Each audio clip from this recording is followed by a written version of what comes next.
What's up, guys? We are back with a full slate of NCAA tournament action here on Friday, March 21st. We're going to be looking at every NCAA tournament game out there today. We're going to be looking at bets on the side and over-under, and make sure you're checking that pinned comment throughout the day to see if there are any changes as injury news and player availability is confirmed. Yesterday, not the hottest start to the NCAA tournament, guys. We ended up going 1-3 overall. We did have Drake plus 6.5, so a nice win there. They come out with a 10-point straight-up win. We'll take that, but Tennessee, not great out there, guys.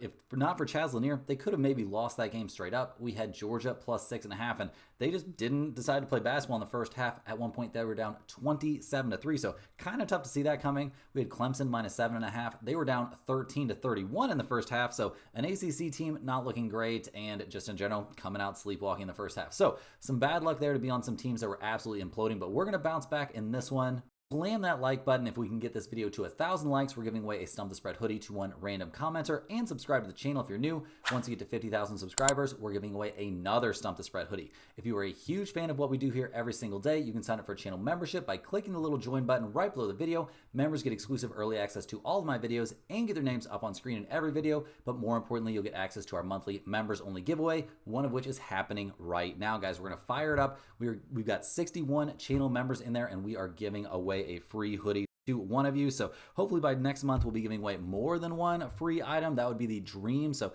that's what we're going for. Here we go. Let's click the button, spin this wheel, see who's going to get that Stump the Spread hoodie. Pretty exciting stuff, guys. Hopefully, like I said, next month we can be giving away more than one thing, and it looks like it is going to be James Valentine. You are the winner. So get down there in the comments. Let me know. Also send an email to stumpthespread.com, but I'll get back to you in the comments and we will go from there.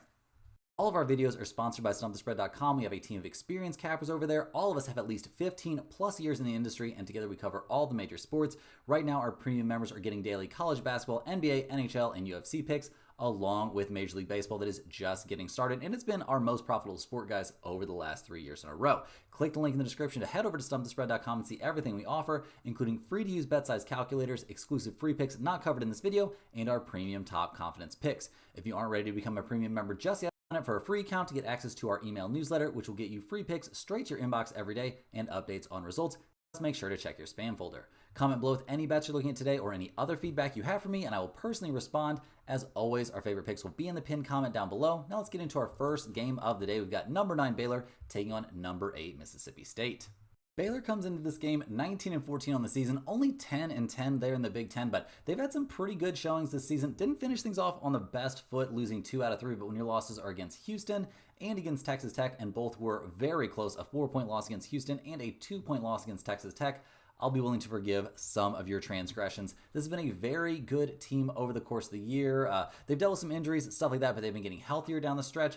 They're a decent rebounding team, a very good defensive team. They've played a lot of very tough games against elite opponents, and not that many of them have gone their way, I'll be honest with you guys, but they did play a very strenuous schedule, and that certainly helps once tournament time rolls around. They got a crazy 1-point win over St. John's very early in the season. Like, this squad can do some things. They can crash the boards, and they can play defense, things that usually travel well here in the NCAA tournament.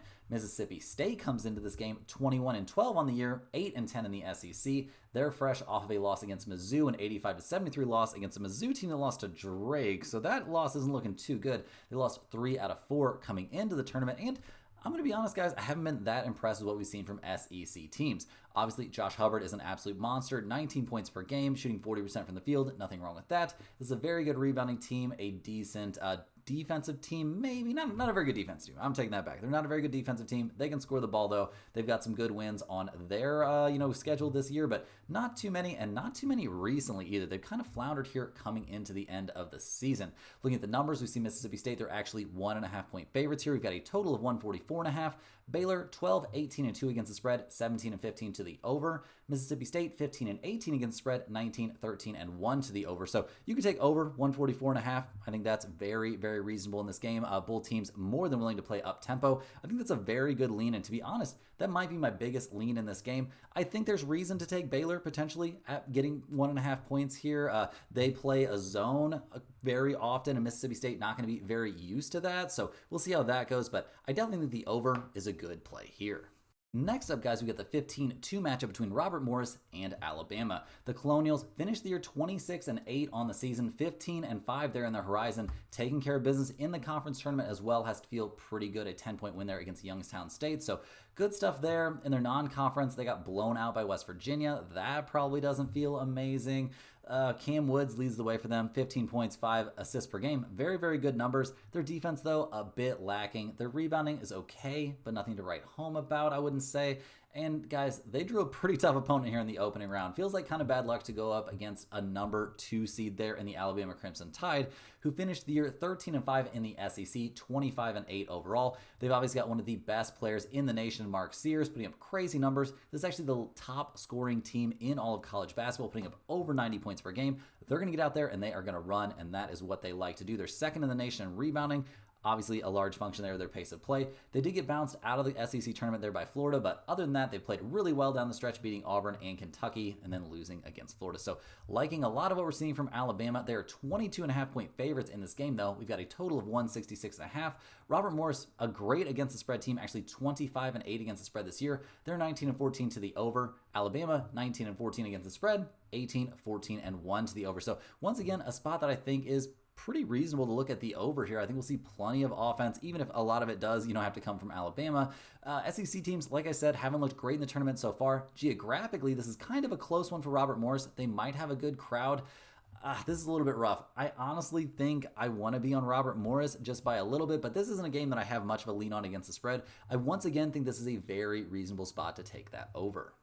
Next up, guys, we got the 14-3 matchup between Lipscomb and Iowa State. The Bisons, 25-9 on the season, 14-4 out there in the A-Sun, and they took care of business in their conference tournament, knocking off UNA 76-65 there in the championship game. So good stuff from them. A very good offensive team. Decent on the defensive side as well. The rebounding could use some work. They've got a monster leading scorer, but other than that, this team, I don't really know, guys. They lost by 16 against Arkansas in their non-conference. They lost against Belmont, lost against Western Kentucky, got blown out by actual Kentucky. So we'll see what they do here. Obviously, a big play-up spot. This is a team that likes to shoot the ball. Don't get me wrong. They can get those threes up, but will that be enough here against Iowa State? The Cyclones have been one of the best teams in the nation all season long, despite tons of injuries. It sounds like Lipsy probably going to be back for this game against Lipscomb, so that's a big, big deal.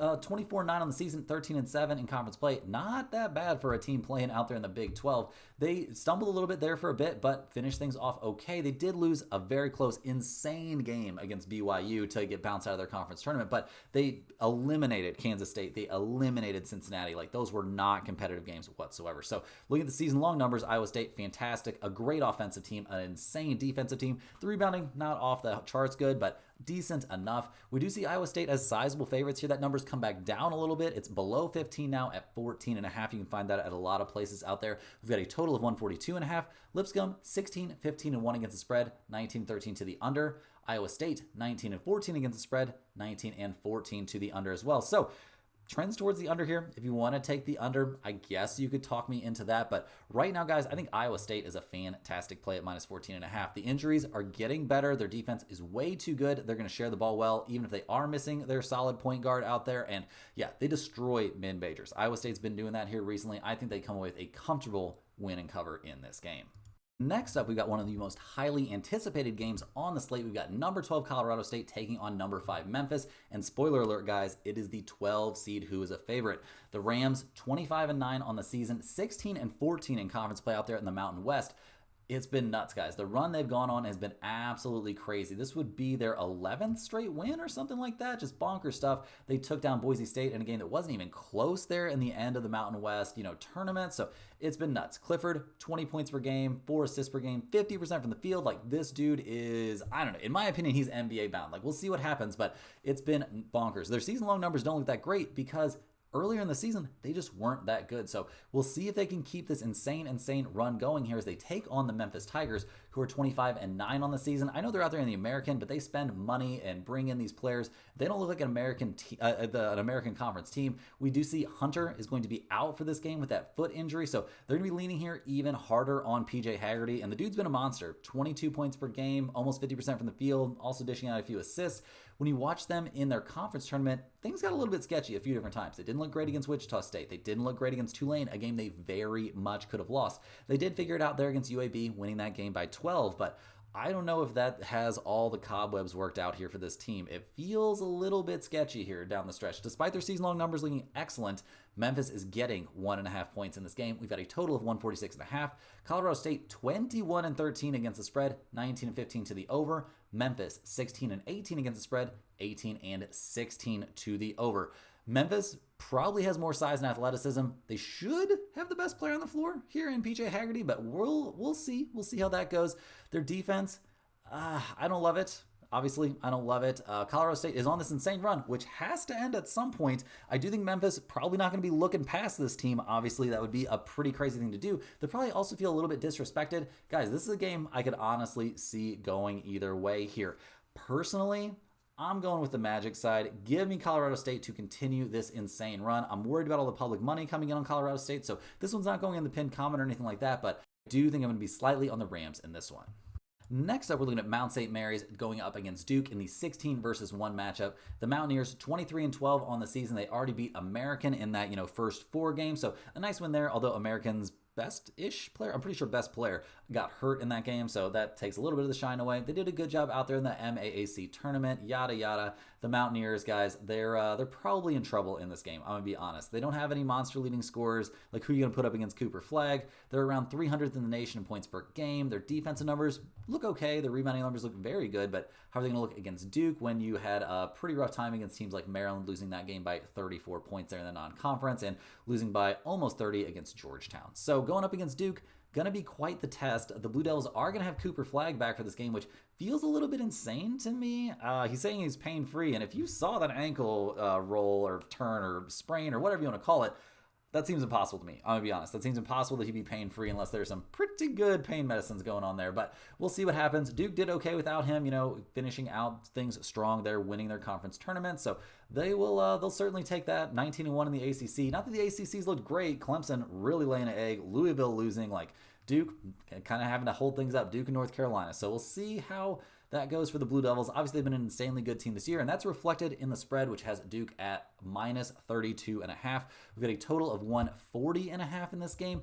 Mount St. Mary's 22-11-1 against the spread, 19-15 to the under. Duke 22-12 against the spread, 17-17 to that over-under. This is too big of a number for me to get super involved with, guys. I'm going to be leaning just slightly towards Duke to get the massive, massive blowout here, because in their non-conference and all their cupcake games, they were annihilating teams, beating Army by 42, beating Wofford by some ungodly amount, 51. So I kind of put Mount St. Mary's in the same category there. So give me Duke to get this crazy, crazy blowout, but not one that's going anywhere near the pinned comment. Next on the docket, we've got Vanderbilt taking on St. Mary's in that 10 versus 7 game. Another very highly anticipated game here, guys. The Commodores 20-12 on the season, 8-10 in the SEC, but this team reeled off some crazy, crazy big wins and played some close games against some tough teams, although with the SEC not really showing out in this NCAA tournament so far, it's starting to get a little bit questionable. Tennessee struggled in their opening round matchup. We didn't love what we saw from Mizzou, obviously. We did love it because we were on Drake, but other than that, I don't know. I haven't been that impressed by the SEC so far. Vanderbilt, a very good offensive team that struggles on the boards and struggles there defensively as well. Some problems. Obviously, Jason Edwards is a monster. No doubt about that. A.J. Hoggard, another very solid piece. But how are they going to do against the St. Mary's team that's been very good all season long and then just had that insanely cold shooting night there in their conference tournament championship game against Gonzaga? We'll see, guys. The Gales, obviously, in a huge bounce-back shooting game after they failed to make a single three-pointer there against Gonzaga in the WCC Conference Tournament Final. They went 0 of 16 from 3 in that game and only lost by 7. Very, very crazy stuff. St. Mary's, guys, they've been really good this year. They've dominated Gonzaga in all but that last game. They've got a very well-rounded roster. They're a dominant team on the boards, a very good defensive team. And looking at the numbers here, guys, I'm not that shocked to see that they're favorites. They're 4.5-point favorites here. The SEC hasn't impressed me that much. I was a little bit concerned by a few of the things that I saw from St. Mary's in that conference tournament final, but I think they're going to be okay here. Vanderbilt 18-14 against the spread. They've got some great wins, but they've also got some bad losses. St. Mary's 14-18 against the spread, so I get concerned there, but they're a big under team, and while I'm not interested in under 135.5 here, I do think I'm going to side with St. Mary's minus 4.5 as favorites. I think they're going to do what they need to do to dominate Vanderbilt in this game. The Commodores are a very hard to figure out team. So they could come out. We could see something wild in this game, but I like St. Mary's in this spot. Next on the docket, guys, we got the number 11 versus number 6 matchup between North Carolina and Ole Miss.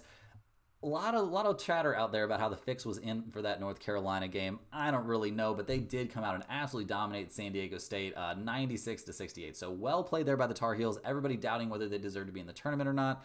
Maybe they proved everybody wrong, but that was not a very tough opponent. We did get burned in that game, so I'm ready to admit when I was wrong. I got burned in that one for sure, but we'll see what they can do here. This team obviously insane offensively, but not that great on defense, not that great on the boards, but they've got some solid veterans. RJ Davis, a monster. There's pieces on this team, guys, and there's a reason they're 28th in the nation in scoring. There's also a reason they lost to Duke without Cooper Flagg. There's a reason they lost to Clemson early this year in a blowout, a 20-point blowout there at Clemson. So we'll see what they do here against Ole Miss, a team that's been through the ringer out there in the SEC. They're 22-11 on the year, 10-8 in conference play, so not insane. Sean Padula leading the way for them, a monster, but this is a pretty well-balanced team. They did give Auburn a hell of a game there in the SEC tournament, eventually losing, but by only 5. Doesn't look so bad. This is a top 100 offensive team. Not very good on the boards, but North Carolina, not exactly an insanely good rebounding team themselves. And this team can play some defense. So we'll see what they can do in this matchup. Ole Miss actually getting 1.5 points here. We've got North Carolina 16-19-1 against the spread, 19-17 to the over. Mississippi, they are 16-16-1 against the spread, so 500 against the spread team, not a lot of help there, and 17-16 to the over. Guys, I'm going to be leaning here a little bit towards Ole Miss. I'm fading North Carolina once again. It feels like they got kind of a gimme there in that play-in game, if that's what you want to call it. So I think we see Ole Miss get the win here, probably straight up. So if you just want to take them on the money line, you can. I don't mind taking that free 1.5, though, just in case things get hairy. I'm going to be on Ole Miss here.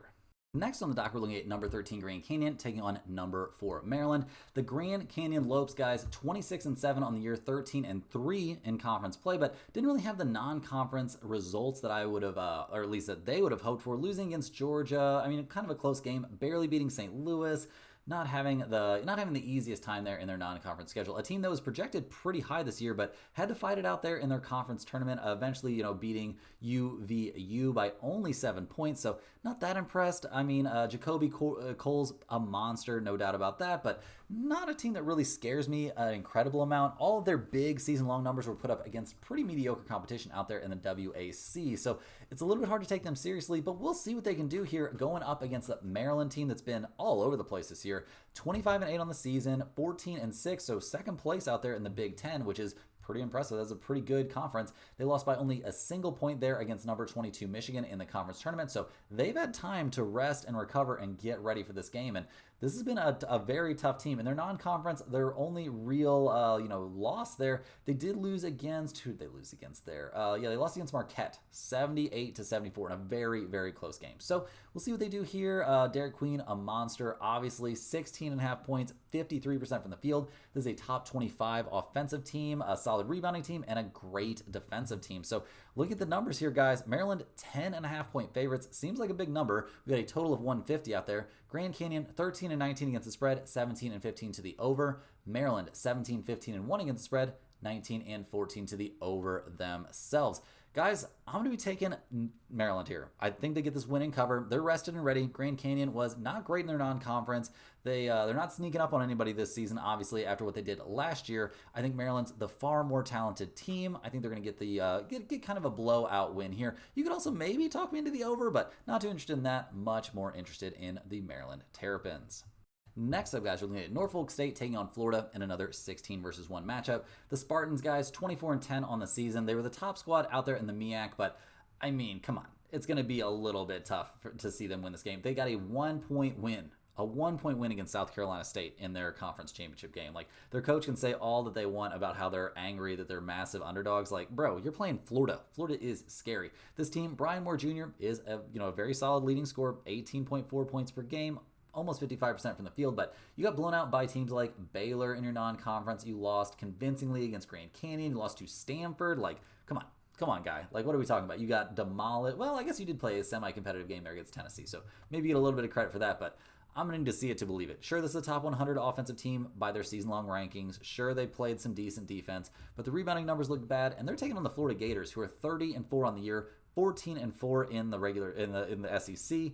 just crazy, crazy stuff. Walter Clayton Jr., definitely a candidate to be one of the best players in college basketball. They won the SEC tournament, taking down number 8 Tennessee by 9 points, so a fairly convincing win there. A top 4 offensive team, a top 4 rebounding team, a very good defensive team as well. So it makes sense that Florida is 28.5 point favorites here. We've got a total of 153.5.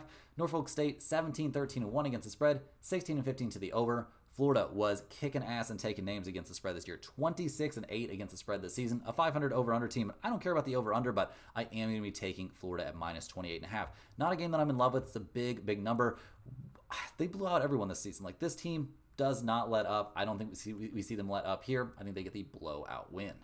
Next up, guys, we're looking at Troy. Number 14, Troy, taking on number 3, Kentucky. The Trojans, 23-10 on the season, finished things up tied for the top spot in the Sun Belt there with Arkansas State, but came out on top of Arkansas State convincingly in the conference tournament championship. So they earned their way in, a team that's pretty hot coming into this game. They won their last 6 in a row. A very good rebounding team, a very good defensive team, and they've got some athletes out there. I mean, Tatum, Cornerway, very good scorer, 15 points, 5 assists, 48% from the field. Like, nothing wrong with that. This team has been a spicy one. They didn't have a ton of success in their non-conference. That is true. That's a little bit concerning. Losing by 20 against Houston, losing against Oregon, losing against Arkansas. Like, not a ton of success, but they find themselves in an interesting spot against a Kentucky team that has been a little bit all over the place this season. They're only 22-11 on the year. They finished things 10-8 in the SEC, a conference that hasn't looked amazing here in the tournament so far.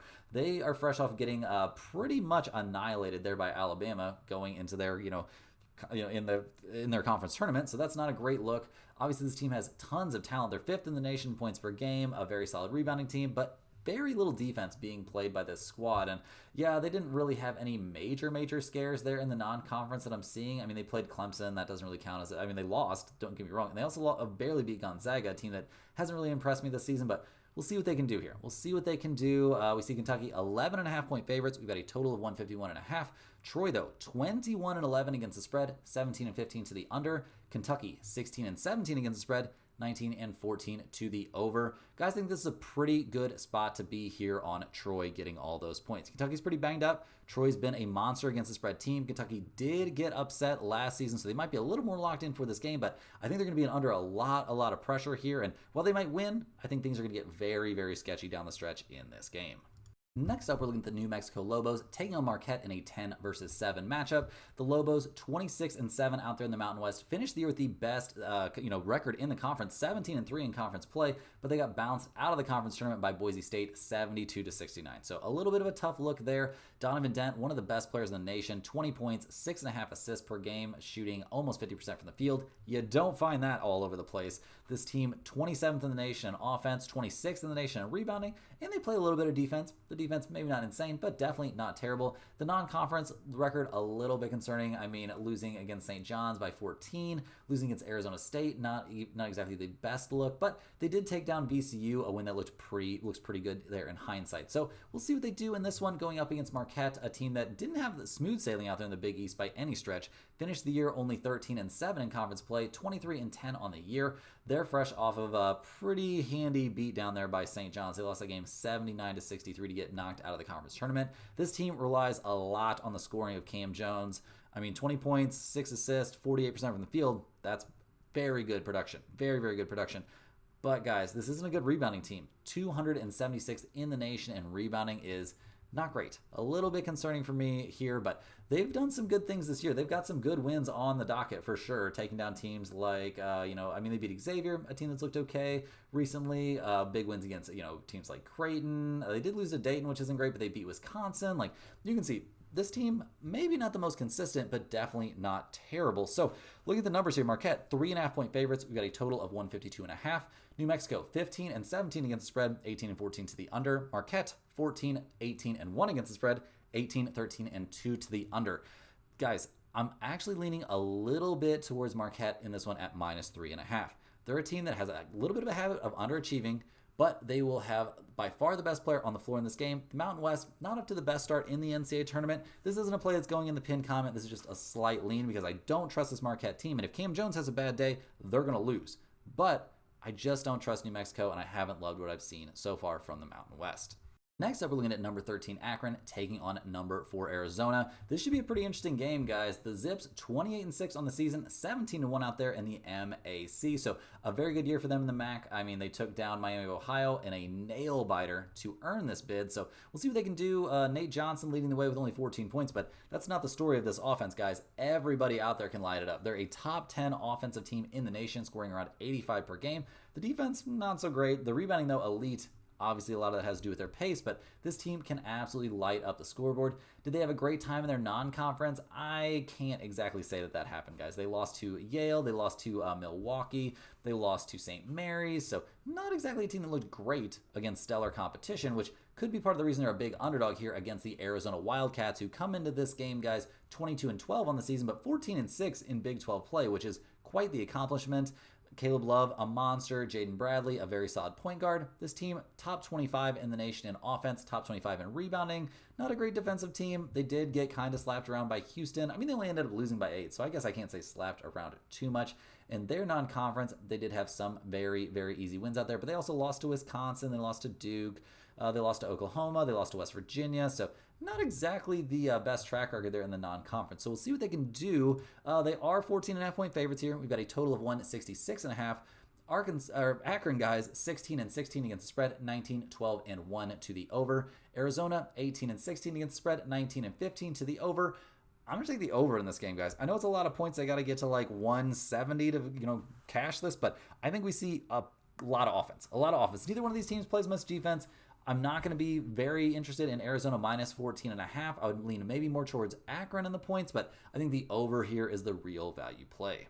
Next on the dock, we're looking at the Oklahoma Sooners taking on Connecticut in a 9-8 matchup. The Sooners 20-13 on the year. They got bounced out of their conference tournament by a single point there against Kentucky, so that's a little bit of a tough look. This team has had an interesting kind of up and down season. I mean, they're only 6-12 in the SEC, which doesn't look great.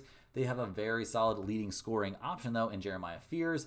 Their offensive numbers have been good this season. Their defense, not so much. Their rebounding, also not so much. Their non-conference, though, looked very, very good, guys. They knocked off teams like Providence, Arizona, Louisville. They did a good job there beating Michigan. So, yeah, some very, very solid non-conference, showings here. Not as good of a time there in the conference schedule, but they did some pretty good stuff. So we'll see what they can do here against the UConn Huskies, who come into this game 23-10 on the year. They finished the year 14-16 there in the Big East. They got bounced out of the Big East tournament there by Creighton, a team that's looked very, very good so far already in the tournament. This squad, guys, led by Solo Ball, but they've got other options. 88th in the nation in points per game, putting around 77. A good defensive team, but not great on the boards either. That's a little bit of a problem there. A little bit of a red flag for me. Looking at the numbers, Connecticut, 5.5-point favorites. We've got a total of 147.5. Oklahoma, 18-15 against the spread, 20-13 to the over. Connecticut, guys, only 14-18-1 against the spread, 17-15-1 to the under. I know we haven't been in love with what we've seen from the SEC so far here in the tournament, but I'm going to be leaning towards Oklahoma getting those 5.5 points. They were very good in the non-conference schedule. UConn was terrible in their non-conference. I'm worried because the SEC hasn't been good, but I think Oklahoma is the more talented team, and all they got to do is keep this to a 1 or 2 possession game down the stretch, and we should be fine.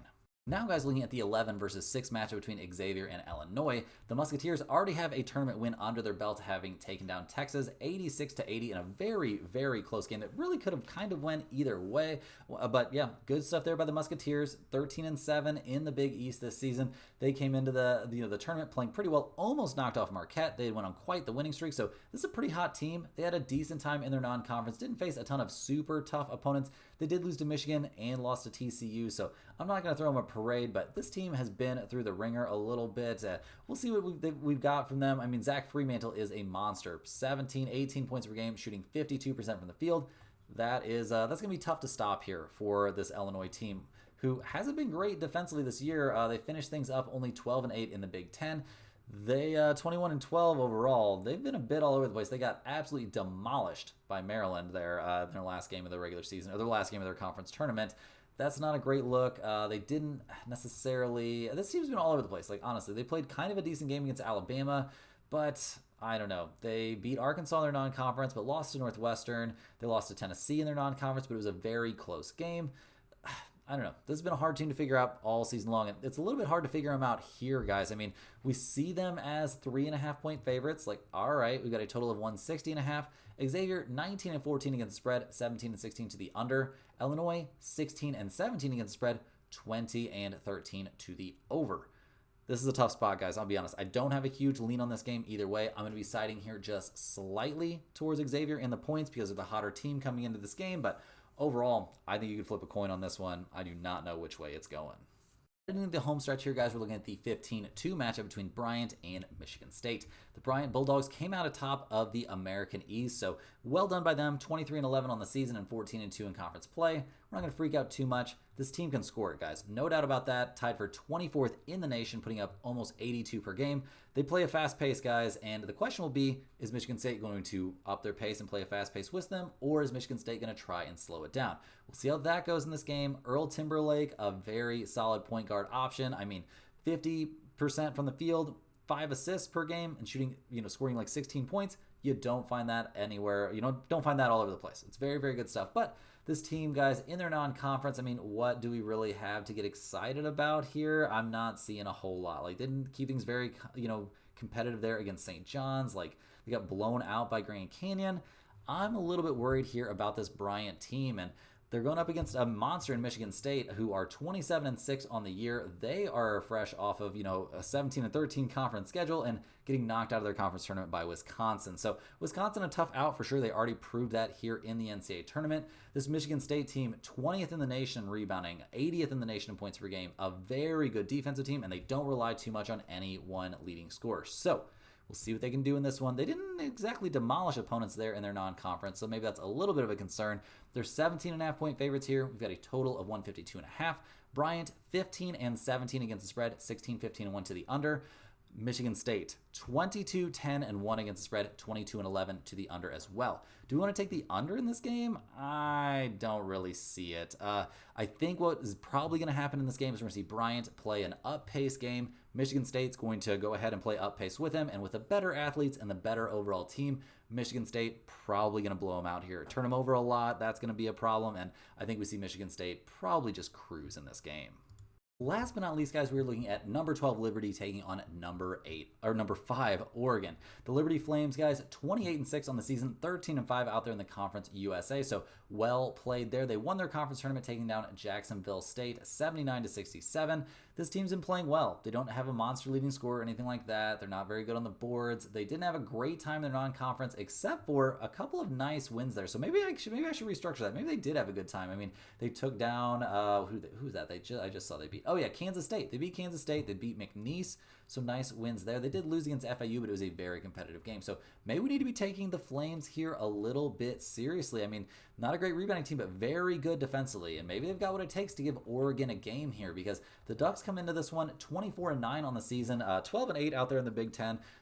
Being in the Big Ten, definitely a big adjustment. They got bounced by 10 points there in their conference tournament by Michigan State, so no shame in losing that game. They had been playing really well, winning their last 8 in a row before that loss. So we'll see what happens here. This team, not so great on the boards, but not terrible. Not so great defensively, but not terrible. And decent offensively. Not a squad that's got a monster leading scorer either. So not a bunch of things just jump off the page at you about this Oregon team.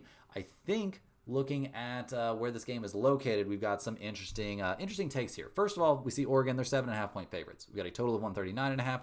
Liberty, 20, 10, and 1 against the spread, 16 and 15 to the over. Oregon, 15, 17, and 1 against the spread, 17 and 16 to the under. I like Liberty here plus 7.5. And hear me out, guys. This gets a little convoluted, but I think that we're going to have a massive home court advantage here for Liberty because they're the lower seed, and this is going to be an Arizona crowd. They hate Oregon. Oregon, not very good offensively. I think this probably goes down to the last couple of possessions. Give me Liberty here, getting the points. That's all the games we have for the NCAA tournament today, guys. Hit that like button for good luck on all of your bets. Subscribe to the channel if you're new. Let me know in the comments any questions you have on today's slate. Thanks for watching. Make sure you're getting over to stumpthespread.com. We've got a bunch of premium picks coming up for this whole slate of NCAA basketball, and we'll see you guys tomorrow for more sports betting action.